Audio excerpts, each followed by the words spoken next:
Brian Barnett is just a regular guy. He's not a doctor. He has no legal license in any field of mental or emotional health.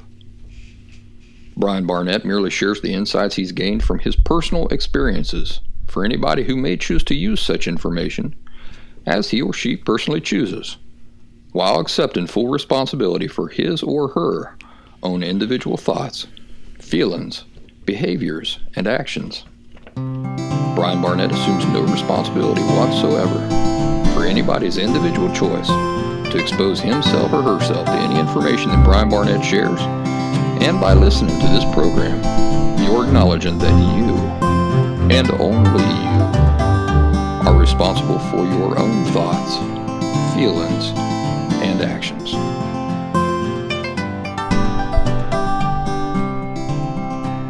Happy Thursday, everybody. Welcome back to The Last Symptom.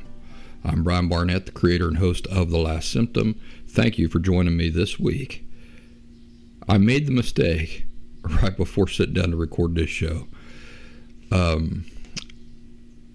looking up information about my old father-in-law. I think I've told you in the past that when my big borderline personality disorder crisis all went down, all that craziness, that my father-in-law, my wife's father, had just recently been diagnosed with Alzheimer's. And today I got to thinking about him for some reason. I really loved him. I loved him a lot. And it was just terrible what I did to their whole family. I feel terrible about it. But I loved him. I still only think very, very fondly of him. And so I did a quick search to see if I could find his obituary.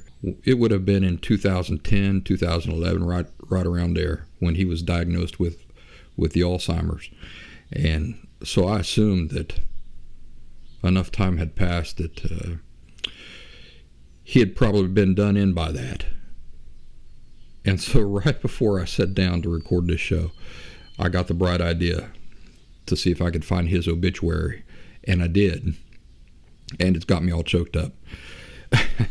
So that was my big, brilliant mistake here right before sitting down to do the show. His name was Ray. And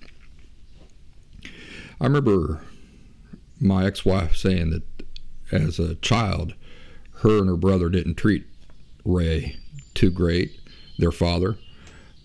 Well, let's put it this way. Ray did not come across as the most intelligent person in the whole world. And I think that they were probably embarrassed by that a little bit, or thought they could take advantage of it a little bit or whatever. But I found it very endearing, and I think a lot of other people found that quality about Ray very endearing. So there was a time we all went out together. We're having a get-together at somebody's house, and they had a pool table. I can't remember if it was in the basement or if it was in a lower room anyway. And we were all down there playing pool on this pool table. Billiards, some of you might call it out there. And the host had candles set up around this room. Well, I was playing pool at the time, and I looked over, and at one point I saw Ray. I felt like he was getting too close to the candle. He was kind of distracted by being in conversation with somebody else, but getting close to these candles. And he was wearing an outer shirt. Yeah, he was wearing a t-shirt and an outer shirt. And it was just kind of a passing thought that would come in my head. Boy, he better be careful around those candles. I looked down, and I continued playing pool. Next thing I know, I look up, and sure enough, he's backed up into a candle, and his whole back is in flames. I dropped everything, and I run over there. I start beating the fire out, and would you believe he didn't even feel it. Didn't get burnt, nothing. But his whole shirt on the back was just engulfed in flames. And so I got a lot of credit for saving my father-in-law's life. So what I wanted to tell you about Ray is that when I looked him up on the internet, I discovered that he had died in January 2018. and that really choked me up.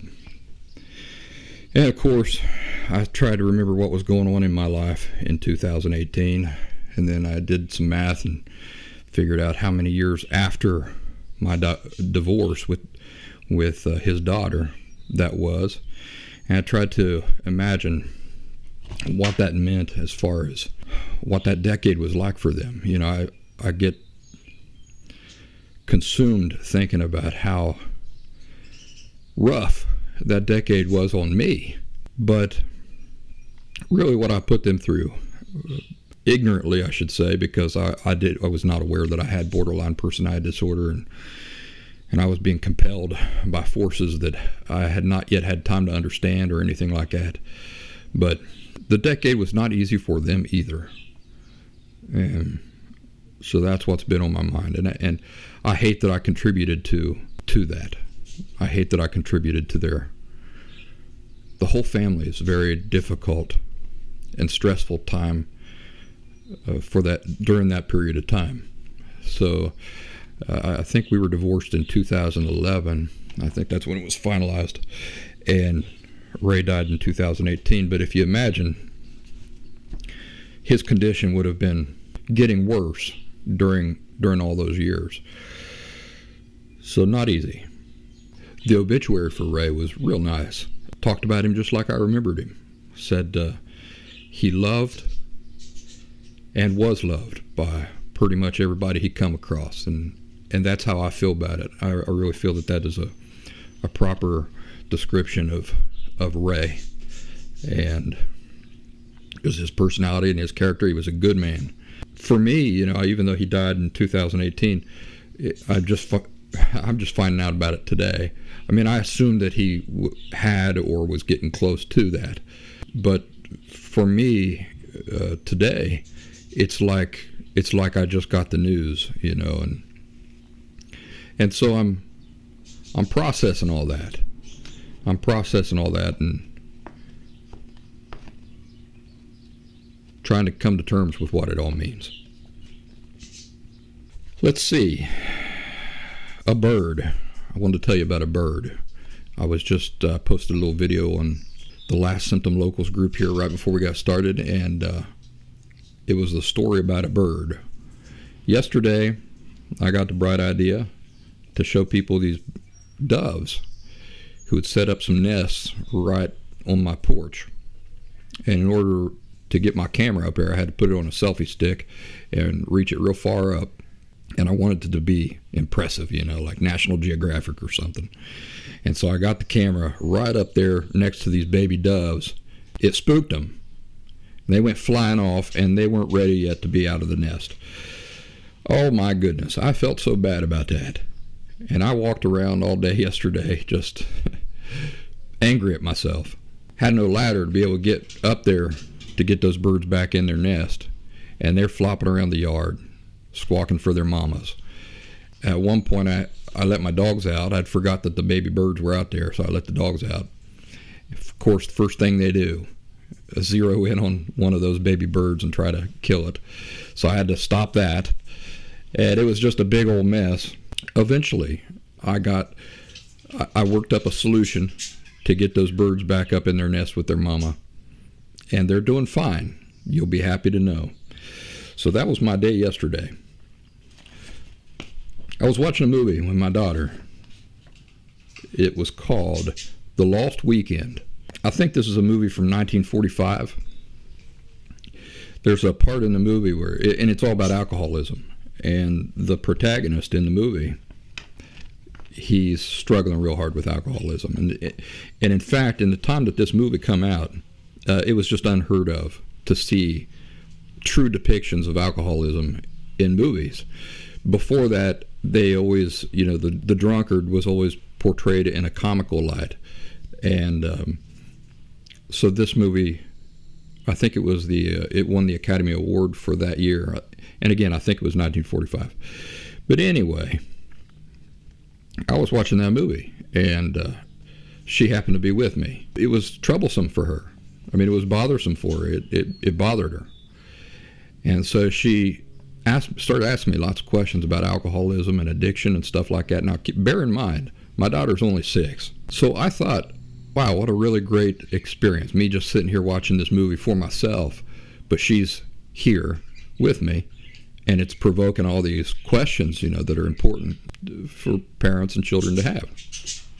So while Eloise, my daughter, and I were watching this movie, The Lost Weekend, in the movie, there is a scene where he's trying to give up the alcohol, and he's going through withdrawals and everything, and he begins having these hallucinations, and it's just terrifying him, and he begins screaming. For example, he sees a bat he sees a rat coming through his wall, and then he sees a bat in the room with him, and then the bat attacks the rat and kills it, and it's just all hallucination from where he's coming down off this withdrawal from alcohol. And it scared my daughter, and she said, "Boy, that's scary." And I said, "That is scary." And she, of course, I was drinking some bourbon. She said, "Boy, I hope that don't ever happen to you." And so I had to reassure her that alcohol in itself is not anything bad, and it's in fact, hardly anything on its own is bad. It's when it's abused and not used in moderation. So I tried to set her mind at ease, but then I thought, I want to assure her also that this part of the movie scaring her is perfectly normal and nothing to be ashamed about or anything like that. She's pretty good at that, because she's grown up with me, and I've always handled things that way. But I'm in the habit of doing that. When she shares her feelings with me, especially a vulnerable feeling, like, "Boy, Daddy, that scares me," I like to try to find something that I can share with her so that it's a give and take, right? You revealed this about yourself. I want to show you that I appreciate you revealing that part of yourself, and that I don't think it's silly, by sharing a vulnerability of my own. And so I told her a story about when I was a kid. I was staying over at a friend's house. This is a cowboy friend of mine who rides rodeo and everything. His name's Eugene. I call him Huey. Real good lifelong friend of mine. But when I was a kid, I was staying at his house. He had like 19 brothers and sisters. Big old family. One night we were watching Oliver Twist. Now I know that there's been several iterations of this movie, so I'll have to do some homework to find out exactly the iteration I'm talking about. But what I remember in that movie, we were watching it at night, was that there's a scene in the movie. I'm looking out my door right now, and there is a baby rabbit right outside my door, and a dove, a mama dove, down on the ground. And the baby, I'm not making this up, I need to get a video of this. The mama dove, this adult dove, and this baby rabbit just come up nose to nose, checking each other out. I couldn't make something like that up. It's true as could be. Anyway, I pulled out my phone to get some video of it, but I think I just barely got a little bit of it. So I'll share that with you on my group on Locals. Where were we at? All right. Oliver Twist. I'm watching this at my friend's house, and there's a scene in the movie. How old was I? Probably 12, right around there. There's a scene in the movie where somebody hits somebody else in the head with a log from the fire. Hits them real hard in the head. I think it was a woman.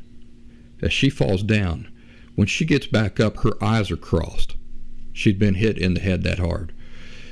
That one scene in the movie frightened me so much I could not get it out of my head. And then, of course, after that we go to bed and we're lying in the dark, and my mind is just playing that over and over and over again. And I told my daughter about that. I didn't tell her about the eyes crossing. All I told her was that there was this scene in the movie. She's like, "Well, what was it that scared you?" And I didn't want to give too many details because I didn't want to scare her. And I said, "Well, there was just a scene where somebody hit somebody else, and it was real scary." "Well, why? What'd they hit him with?" And I said, "Well, it was firewood." What was the part that was so scary? I thought, well, what happened to the person who got hit was scary to me at that age. And I told her, man, I just went to bed and I just lay in that bed, that going over and over again in my mind. I couldn't shake it. And I said, it was really scared me. So it's perfectly natural, this guy screaming and seeing things on this movie from 1945 called The Lost Weekend would be scary to you. That's a good habit to get into with your kids, or with anybody really. You guys with your girlfriends with your guys, husbands, wives, friends.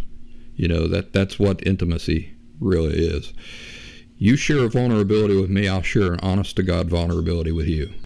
And we will bond over that sort of thing. We get to know each other that way. So I do it with my daughter. I try to do it with other people too that I feel close to.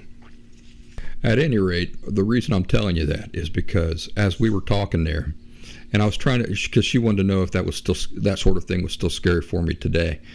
And I said, honestly, honey, it's not. I've been exposed to too many tragedies in real life. As I've grown up, I've kind of given away these romantic preferences of the world, and I've learned to see the world as it really is, and there really is danger and evil and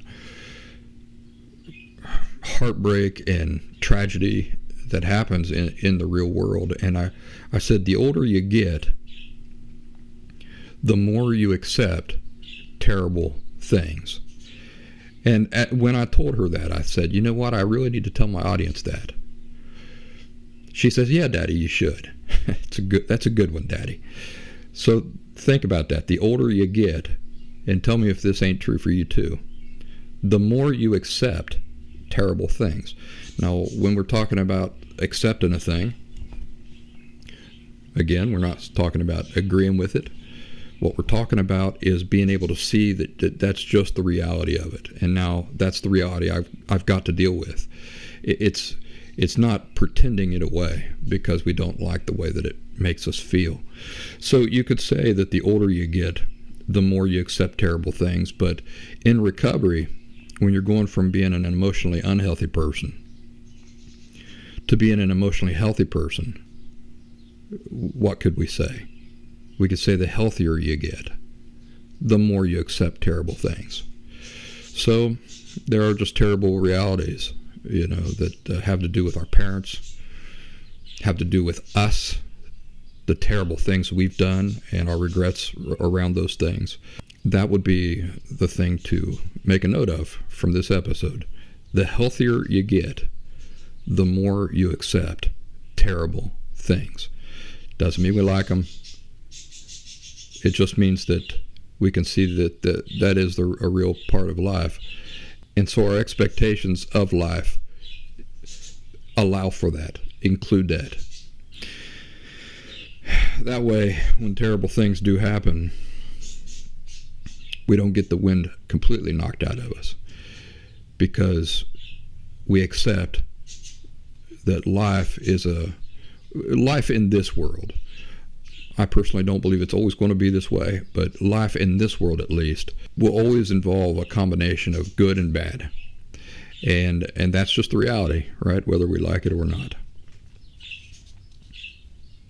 In your culture, is it a celebrated and revered concept that family is supposed to come before everything? It is in the Appalachian culture. Blood is thicker than water is a real common saying around here. Basically, it just means that family is more important than anything else.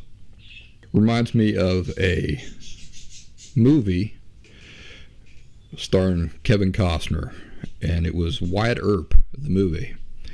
And the one line in that movie that stuck out to me was where his wife is complaining to him about him putting his brothers above her.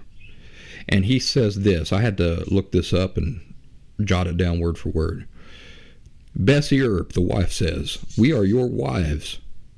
Don't we ever count more than the damn brothers? And Kevin Costner, as Wyatt Earp says, no, Bessie, you don't. Wives come and go. That's the plain truth of it. They run off. They die. Basically reflecting that same attitude, right? That there's nothing more important than family. Family is everything. The reason I'm talking about this is because I saw, I come across a page by a Puerto Rican girl who had this catchy quote that probably a lot of people thought, wow, that's heavy and good and expresses some really great things. Her quote on her page went like this: Familia, lo más importante. Translation, family is the most important thing. So again, I'll ask you, culturally, is this your attitude on things? It seems like a nice thing, but how about when it comes to emotional health and abusive families? How about when it comes to your emotional health and family, your whole family, not just your parents, but your extended family, is the cause of you being emotionally unhealthy, because emotional health runs throughout that family, and family is the thing keeping you from becoming healthy? How about then? Is family still the most important thing? Well, at some point I had to make a decision myself about family, and it wasn't an easy decision, because in my culture, when you don't put family first, it's considered an utter betrayal. Nobody thinks good things about you for doing it, and it's considered an absolute and total betrayal by the whole family. So I shouldn't say that it was a hard decision for me to make. It was just an unpleasant decision. It was a decision I did not enjoy making. But what I did was I looked at my situation. Once I truly understood where all of my emotional unhealth had come from, where my emotional disorder had been born, I began to see plainly all the unhealthy aspects of my not just immediate family, but my larger family. I asked myself, what is most important to me? And the conclusion I reached was that nothing was more important than me being emotionally healthy. Nothing was more important than that. Because unless you're emotionally healthy, you can't be happy. Not in any true sense. And when I'm talking about that form of happiness, I'm really talking about contentment, underlying contentment. Nobody can be content while at the same time being mired in emotional unhealth, emotional disorder, being in a toxic environment, continuing to put oneself into these toxic environments. And I knew I could only make decisions for myself. Couldn't make decisions for my family. Doesn't mean that I stopped loving them because I don't really want to have dealings with my family. And it's not total. So, for example, it's not like I never drop in on my family or never do anything like that. There was a funeral here recently. I went to the funeral. And even at the funeral, I could plainly see all the emotionally unhealthy interactions and dealings with each other that my family was having, my larger family, cousins, uncles, aunts, that sort of thing. And I just felt very relieved that I don't purposely and frequently expose myself to that anymore. First of all, when you're trying to get healthy, you're already primed and conditioned to think in certain unhealthy ways, and to share certain unhealthy attitudes. When during recovery you continue to regularly expose yourself to those sorts of influences and environments, it is very, very hard to escape that and acquire clear thought, new perspectives, to understand really the poison that is. So from very early on, it was total. I completely withdrew from from my family. Had no interactions with them for years. Now, on the other side of authentic recovery, I still don't expose myself to that because I don't enjoy it. It doesn't feel right to me, and I don't enjoy it. It's not pleasant for me. But I still love my family, right? So I do make allowances for going to visit them and things like that. But it's very rare and brief. It's usually pretty brief. Now, it used to be that I'd go and just spend a whole day with family. Now it might be an hour or so, a couple times a year. That's about it. So think about that. Blood thicker than water. Family is everything. I'd like you to challenge that. Family is not everything. The most important thing is emotional health. Nothing matters more than emotional health. You can't even have a relationship with God if you're not emotionally healthy. Well, let's say this. You can't have a healthy relationship with God if you're not emotionally healthy. You can't have a healthy relationship with yourself if you're not emotionally healthy. You can't have a healthy relationship with spouses, with workmates. Everything depends on being emotionally healthy. Let's do some announcements. The Last Symptom website, thelastsymptom.com.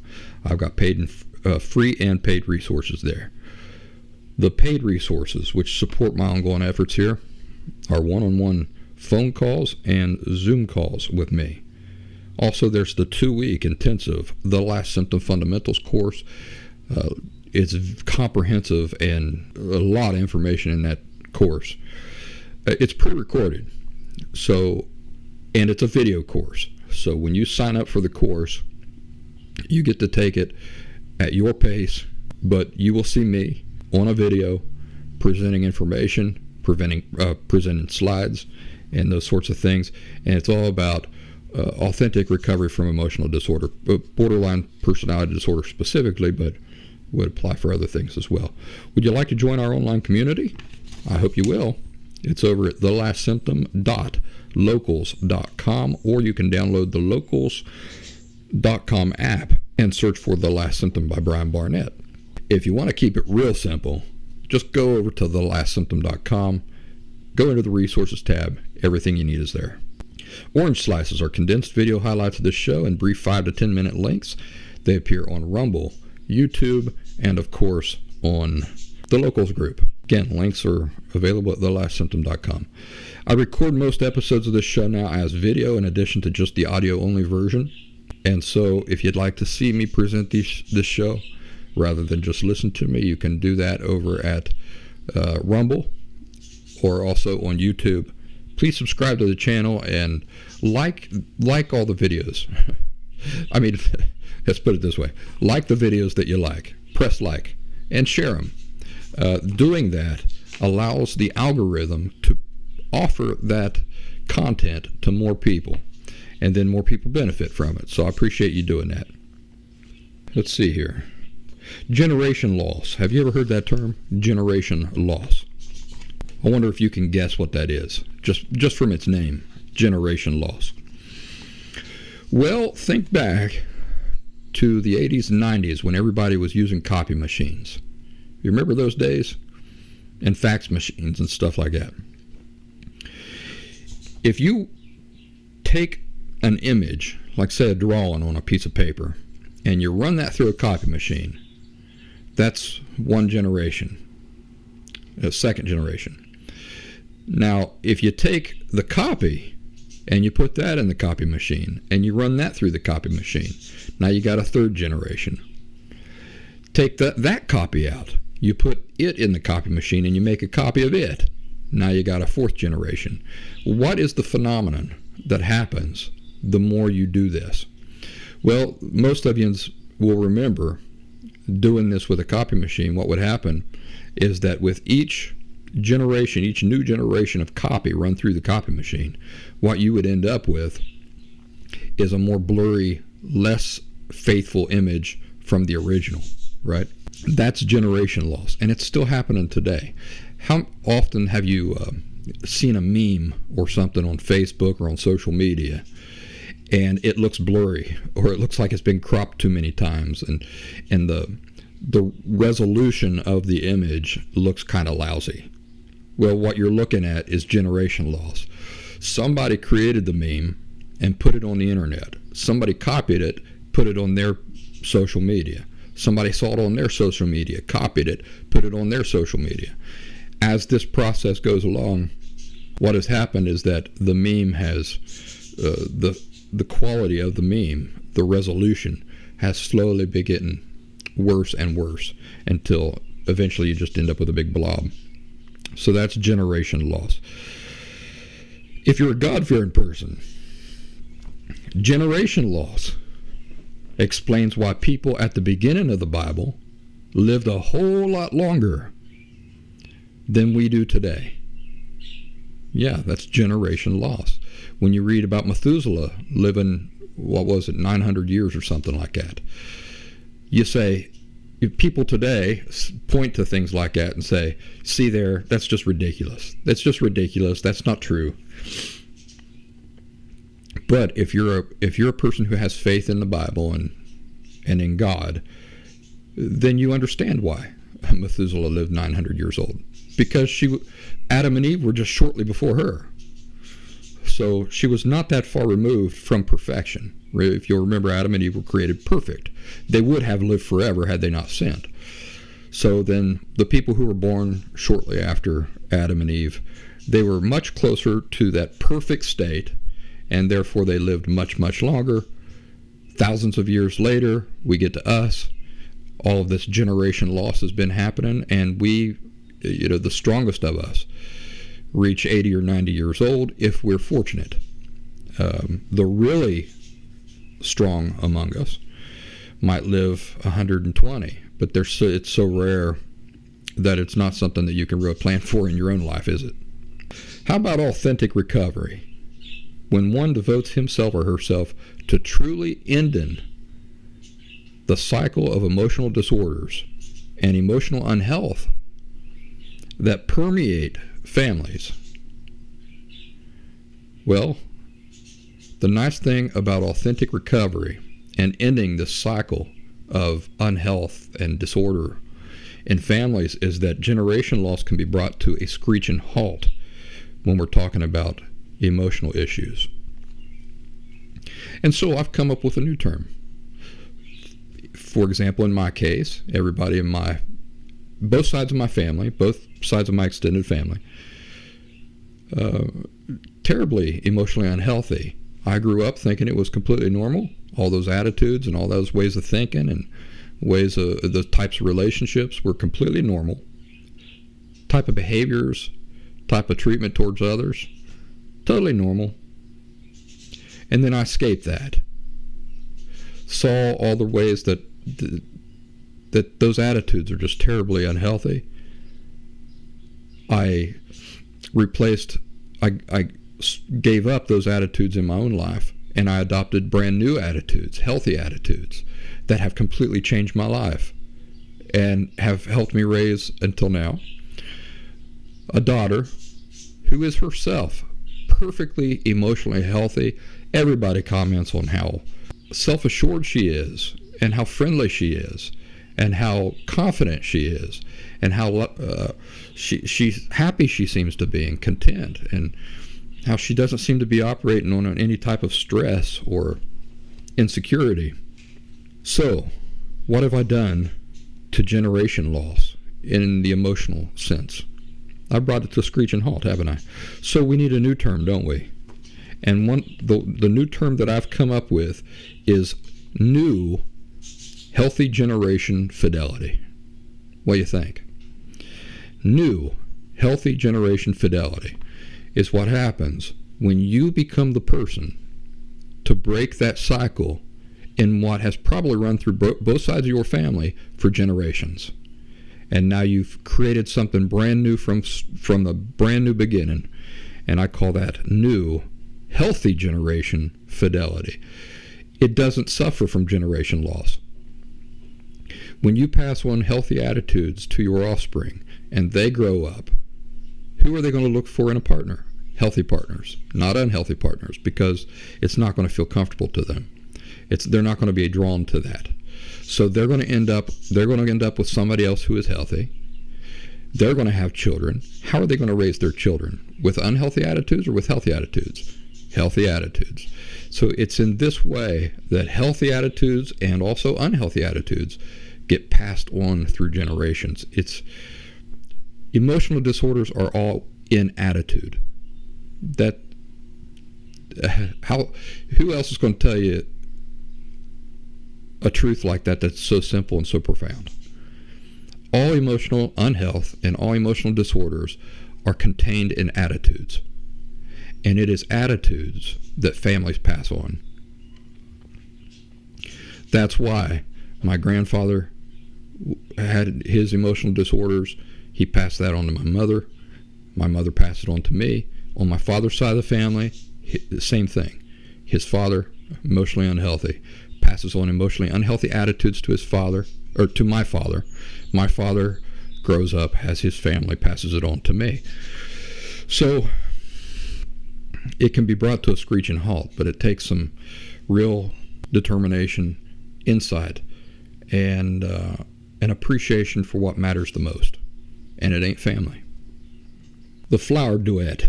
Have you ever heard of it? Some people consider it the most perfect piece of music ever written. The Flower Duet. I'd never heard of it.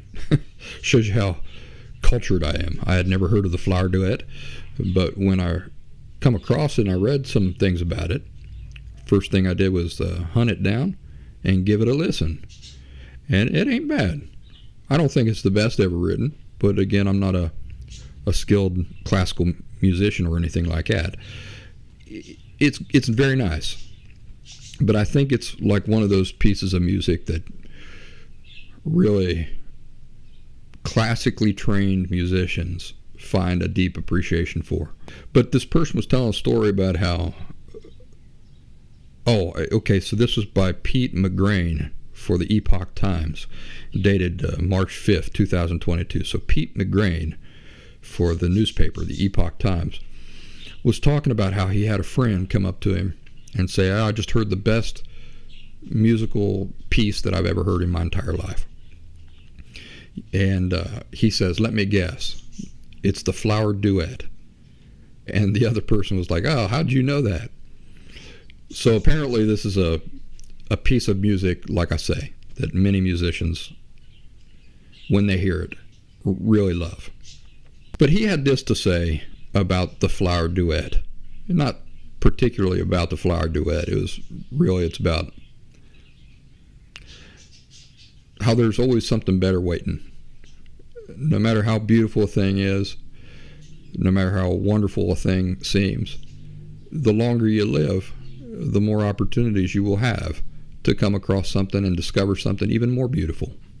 So Pete McGrain for the Epoch Times says this: there's always another piece of music hiding just around the corner, waiting for a curious ear to find it. That is how blessed we are. For every act of mindless madness we can attribute to the human race, we can look back at a reservoir that is positively brimming over with our higher expressions, with incredible wisdom and beauty expressed through literature, art, and music. That treasure trove is deep and wide. And so I assured my dear friend that it was a mathematical certainty that she would find yet another incredible melody that she would be sure was the most beautiful piece of music ever written. Ergo, the Flower Duet would become the second. But how incredible would that be? So we talked a little bit about tragedy in life earlier on, and sadness, and so I wanted to share this beautiful thing with you. Oh, we also talked about how accepting that life is made up of, at least in this world, is made up of both good and bad, and acceptance is us just living with that knowledge that's true, that's what we can expect in this world. So a little bit of tragedy, a little bit of beauty right there. Here's the poem I've been wanting to read to you for a while. It's called Tiger. Let's see. It's called The Tiger, and tiger is spelled Tyger. It's by English romantic poet William Blake, 1757 to 1827. And I'm going to tell you up front that it's my understanding that this poem is about the devil. So as we're reading the poem, just keep that in mind. We're not most likely talking about a literal tiger here, but more likely the devil. Here's the poem. It goes, Tiger, tiger, burning bright in the forests of the night, what immortal hand or eye could frame thy fearful symmetry? In what distant deeps or skies burnt the fire of thine eyes? On what wings dare he aspire? What the hand dare seize the fire? And what shoulder and what art could twist the sinews of thy heart? And when thy heart began to beat, what dread hand and what dread feet? What the hammer, what the chain? In what furnace was thy brain? What the anvil, what dread grasp dare its deadly terrors clasp? When the stars threw down their spears and watered heaven with their tears, did he smile his work to see? Did he who made the lamb make thee? Tiger, tiger, burning bright in the forests of the night, what immortal hand or eye dare frame thy fearful symmetry? The Tiger, by English romantic poet William Blake, 1757 to 1827. I was reading an article about Socrates. You know who he is? Socrates, Bill and Ted, from Bill and Ted's Excellent Adventure. They talk about Socrates, take him through time and everything. Some people know him as Socrates. Socrates, I was reading an article about him, and it reminded me about having borderline personality disorder, being emotionally unhealthy, and escaping that. And this article about it reminded me of that. Also, the whole process of becoming healthy, asking questions, using my brain to sort things out, to see connections between things. In the article it said Socrates walked the street of Athens and engaged its citizens in ethical dialogues featuring questions such as, what is freedom? What is justice? What is courage? Many of these dialogues would end with other people opposite Socrates having to change their preconceived answers because Socrates' line of questioning, which often exposed their lack of wisdom. In the famous Allegory of the Cave from Plato's Republic, Socrates suggests that reality for us is like being chained in a cave and being made to watch a wall on which shadows are cast by a flame behind us. Can you imagine that? Being in a cave and there's a fire somewhere behind you that is casting shadows on the cave wall opposite you, and you're watching these shadows. You're trying to figure out what the shadows are doing, what's going on from watching those shadows.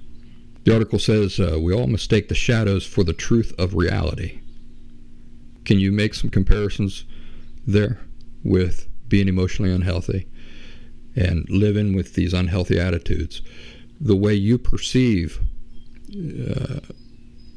for example, the nature of feelings, self, those sorts of things.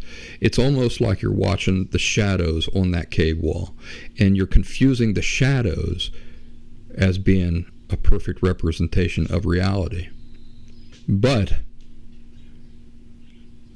what we don't realize when we're in that position is that the actual truth doesn't begin there with the shadows. The real truth begins with the flame behind us. There's another truer world happening that we're not observing. Very profound, isn't it? I certainly, immediately as soon as I read that, I thought, boy, that's what it was like. It really was. When I was emotionally unhealthy, my understanding of life in the world was one thing, and I was certain about it. But when my eyes were open, when I gained insight, and I escaped that thinking, that prison really, then it was just like that. It was just like I began to see, wait, these are just shadows on a wall. Over here's the flame, and over here's the truth. So it says the Philosopher King is the one who frees himself from the cave, sees the flame as the source of the shadows, and the reality of the world beyond the confines of the prison. The question remains, how many of the previous prison inmates could accept the truth of the cave while still being shackled within? That's from Socrates and the Freedom of Discourse by Eric Bess, March 7, 2022, the Epoch Times.